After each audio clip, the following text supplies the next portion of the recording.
Venezuela மீது கடந்த 3ஆம் தேதி அமெரிக்கா ஒரு தாக்குதல் நடத்தியிருக்கின்றது. ட்ரம்ப் உத்தரவின் பேரில் நடத்தப்பட்ட அந்த தாக்குதலின் விளைவாக வெனிசுலாவினுடைய அதிபர் நிக்கோலஸ் மதுரோ, அவருடைய மனைவி 2 பேரும் கடத்தப்பட்டு அமெரிக்காவுக்கு சிறையிலே அடைக்கப்பட்டிருக்கின்றார்கள். என்ன காரணம் என்பது அநேகமாக எல்லாருக்கும் தெரிந்த விடயம்தான். வெனிசுலாவில் இருக்கக்கூடிய பெட்ரோல் என்பது உலகத்தில் இருக்கக்கூடிய மற்ற எந்த நாட்டை காட்டிலும், குறிப்பாக அரபு நாடுகளை காட்டிலும் கூட அதிகமான அளவிற்கு இருக்கின்றது. நீண்ட நாட்களாக அமெரிக்காவுக்கு அதில் ஒரு கண் இருந்தது. அதன் காரணமாக வெனிசுலாவை தன்னுடைய கட்டுப்பாட்டுக்குள்ளே கொண்டு வர வேண்டும் என்பதற்காக இந்த முயற்சி செய்திருக்கின்றார்கள். அதைவிடவும் கூட வெனிசுலா சீனா, ரஷ்யா பக்கம் சென்றிருக்கின்றது.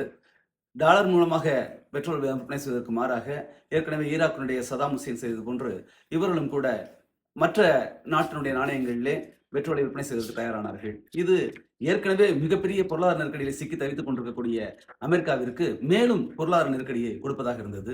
தனக்கு வந்திருக்கக்கூடிய பொருளாதார நெருக்கடி மேலும் அதிகமாகக்கூடிய இந்த நெருக்கடி, இதிலிருந்து தப்பித்துக் கொள்வதற்காக, தன்னுடைய நாட்டு மக்களிடமிருந்து தன்னை காத்துக் கொள்வதற்காக, அதிகாரத்தை தக்க வைப்பதற்காக எடுத்த முயற்சி தான் வெனிசுலா மீதான தாக்குதல்.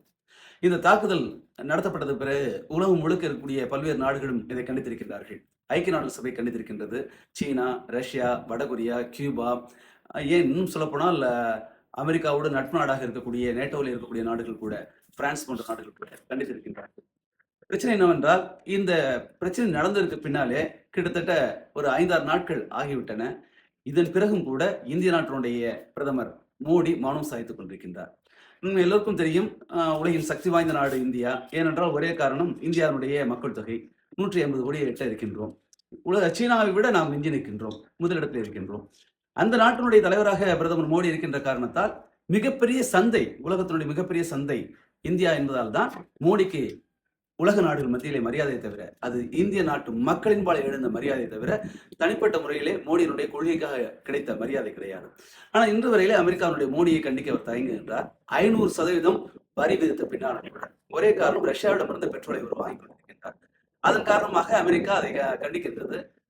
ரஷ்யாவோடு இருக்கக்கூடிய நெருக்கத்தை மாற்றி, சீனாவோடு இருக்கக்கூடிய நெருக்கத்தை மாற்றி தன்னோடு அரவணைத்துக் கொள்ள வேண்டும், தன்னுடைய காலடிக்கு கீழே இந்தியாவை வைத்திருக்க வேண்டும் என்று ட்ரம்ப் விரும்புகின்றார். அதற்கு ஏதுவாக இப்பொழுது மௌனம் சாய்த்திருக்கின்றார் மோடி. வெளிப்படையாக சொல்கின்றார், மோடி என்னுடைய நண்பர், என்னுடைய மனம் கவலைப்பட்டுக் கொண்டிருக்கின்றது, அதை எப்படி மகிழ்ச்சிப்படுத்த வேண்டும் என்பது மோடிக்கு தெரியும் என்றெல்லாம் வெளிப்படையாக சொல்கின்றார். ஆனாலும் கூட இன்னமும் மோடி வந்து ட்ரம்புடைய இந்த கேடுகெட்ட ஈனத்தனமான அயோக்கியத்தனமான செயலை கண்டிப்பதற்கு தயாராக இல்லை, துணிச்சல் இல்லை. ஆனால் அவருடைய மார்பளவு 56 இன்ச். இது அவர் சொன்ன செய்தி. அன்புக்குரியவர்களே, இந்த பிரச்சனையிலே உலகம் முழுக்க இருக்கக்கூடிய நாடுகளில் இருக்கக்கூடிய மக்கள் எல்லோரும் அமெரிக்காவுடைய இந்த நடவடிக்கைக்கு எதிராக, ட்ரம்புக்கு எதிராக போராட்டம் நடத்தி கொண்டிருக்கின்றார்கள்.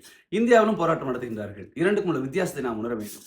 உலக நாடுகள் நடத்தக்கூடிய போராட்டங்களிலே ஆயிரக்கணக்கிலே, பல்லாயிரக்கணக்கிலே, லட்சக்கணக்கிலே மக்கள் திரளுகின்றார்கள். ஆனால் இந்தியாவே திட்டமிட்டு இடதுசாரிகள் கூட்டிய கூட்டம், அவருடைய ஊழியர்கள் மட்டும்தான் கூடுகின்றார்கள், பெருமளவு மக்கள் கூடவில்லை. இதற்கு முக்கியமான காரணம், இந்தியாவிலே பிற்போக்குத்தனமான ஒரு ஆட்சி நடக்கின்றது. பிற்போக்குத்தனமான கருத்தியல் என்பது இங்கே மேலோங்கி நின்று கொண்டிருக்கின்றது. அதனுடைய ஆழ்மையிலே இந்தியாவுடைய பெரும்பான்மை மக்கள் இருக்கின்ற காரணத்தினாலே ஒரு எழுச்சி என்பது, இடதுசாரி தன்மை கொண்ட, ஜனநாயக உணர்வு கொண்ட ஒரு போராட்டம் என்பது, மக்கள் அலை அலையாக கடந்து கொள்ளக்கூடிய போராட்டங்கள் என்பது நடக்கவில்லை என்று தெரிகின்றது. அதிலும் கூட குறிப்பாக சென்னையில் நடந்த கம்யூனிஸ்டுடைய போராட்டம், சிபிஐ, சிபிஐஎம், ரெட்சார் போன்ற அமைப்புகள் எல்லாம் சேர்ந்து நடத்தினார்கள். அந்த போராட்டத்திலே ஒரு தாக்குதல் வந்து போலீஸ் நடத்துகின்றார்கள். அந்த தாக்குதல் ஏன் நடத்தப்பட்டது? உண்மையிலேயே தோழமை கட்சியாக இருக்கக்கூடிய இடதுசாரிகள் போராட்டம் நடத்துகின்றார்கள். அந்த தோழமை கட்சி நடத்தக்கூடிய போராட்டத்திலே ஸ்டாலினுடைய போலீஸ் வந்து தாக்குதல் நடத்துகின்றார்கள். அதை இடதுசாரிகள் போலீஸை மட்டும் கண்டிக்கின்றார்கள். காவல்துறையை கண்டிக்கக்கூடிய கம்யூனிஸ்டுகள், கம்யூனிஸ்ட் கட்சியினுடைய தலைவர்கள் ஸ்டாலினை கண்டிக்க தயாராக இல்லை. ஆனால் அதே சமயம் வெனிசுலாவிலே அமெரிக்காவுடைய படைதான், கூலிப்படைதான், ஏவல் நாய்கள் தான் படையெடுத்தன. அங்கே அந்த ஏவல் நாய்களை மட்டும் கண்டிக்கவில்லை, ட்ரம்பை கண்டிக்கின்றோம், அமெரிக்க ஏகாதிபத்தியத்தை கண்டிக்கின்றோம்.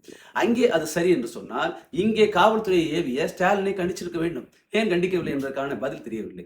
எனவே இந்த சமயத்தில் நாம் சொல்லிக் கொள்வதெல்லாம், இடதுசாரிகள், கம்யூனிஸ்டுகள் நம்முடைய லட்சியத்திற்காக, நம்முடைய கொள்கைக்காக முதலாளித்த வர்க்கத்தோடு சமரசம் செய்யாமல் உழைக்கின்ற மக்களை, பாட்டாளி வர்க்க நலனை முன்னிட்டு ஒன்று திரட்டி இந்தியாவிலே ஒரு மாற்றத்தை, தமிழ்நாட்டிலே ஒரு மாற்றத்தை ஏற்படுத்துவதற்காக நாம் திரட்டினோம் என்று சொன்னால், நிச்சயமாக இடதுசாரி எழுச்சி என்பது தமிழ்நாட்டிலே, இந்தியாவிலே ஏற்படும். அதற்கு மாறாக ஆளும் வர்க்கத்தோடு சமரசம் செய்து கொண்டு, ஆளும் வர்க்க கட்சிகளோடு கூட்டணி வைத்து, தேர்தலுக்காக மட்டுமே, அதில் கிடைக்கக்கூடிய ஒரு சில இடங்களுக்காக மட்டுமே தேர்தல் சின்னங்களுக்காக மட்டுமே நாம் போராடி கொண்டிருக்கின்றோம். பல ஆயிரக்கணக்கான தோழர்களுடைய ஊழியர்களுடைய உயிரை பணயம் வைத்து வளர்த்திருக்கக்கூடிய 100 ஆண்டு வரலாறு கொண்டிருக்கக்கூடிய இந்த கம்யூனிஸ்ட் இயக்கம் இப்பொழுது தட்டு தடுமாறி நிற்கின்றது, தேய்ந்து மூஞ்சலாக நிற்கின்றது என்று சொன்னால் நம்முடைய கொள்கை நிலைப்பாட்டிலே, அரசியல் அணுகுமுறையிலே இருக்கக்கூடிய பிரச்சனை தத்துவ பிழை. எனவே இதை சரி செய்வதற்கு நாம் இந்தியாவிலே, தமிழ்நாட்டிலே தயாராக வேண்டும். உலகம் முழுக்க இடதுசாரிகள் எப்படி அலை அலையாக மக்கள் திரளுகின்றார்களோ அதே போன்று இந்தியாவிலும் தமிழ்நாட்டிலும் அலை அலையாக லட்சக்கணக்கிலே மக்கள் திரண்டு களத்திற்கு வர வேண்டும் என்று சொன்னால் நாம் நம்முடைய கடந்த காலத்தை பற்றி பரிசீலிக்க வேண்டும். எதிர்காலத்திற்கான அரசியல் வியூகங்களை சரியாக வகுக்க வேண்டும் என்று நான் கேட்டுக்கொள்கின்றேன்.